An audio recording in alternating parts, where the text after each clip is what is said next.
about that, India's export to Southeast Asia of intellectual ideas. So this is happening exactly the same time that Wu Zetian is converting China to Buddhism. Exactly the same time, you have images like this, wonderful statues of Lord Vishnu being carved in Cambodia. And what has happened is that with the fall of the Roman Empire, the old trade routes which faced westwards towards Rome realign themselves. And the Tamil Trade Guild, who are a bit like the East India Company, there's a guild called the 500, who are a bit like the Iron Bank in Game of Thrones. They've got their own corps of assassins. They're quite badass, these guys. They're serious guys. And they swing and pivot eastwards. And what are they doing? They're looking for new sources of gold. The Roman gold is no longer turning up. For 500 years, India has just been receiving tons of gold from Rome in exchange for the ivory and the pepper and the silks and the cotton. Now Rome has fallen and there's a major economic crisis in India, and the answer is to pivot to look to Suvarnabhumi, still the name of the airport in Bangkok. But in that period, in the Mahabharata and the Ramayana, it's the name for the lands of gold. And Suvarnadvipa, the island of gold, is Borneo.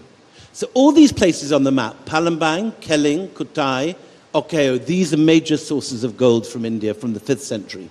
And so you suddenly find boats like this, these sewn early boats, heading on the monsoon winds no longer westwards, now facing eastwards to Southeast Asia.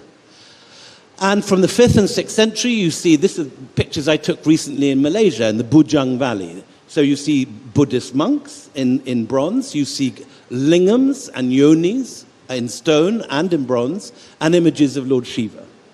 And most dramatically, you see, if you go to the Mekong Delta, Indic cities with expatriate Indians giving the model of Indian town planning and architectural ideas, but also religious ideas.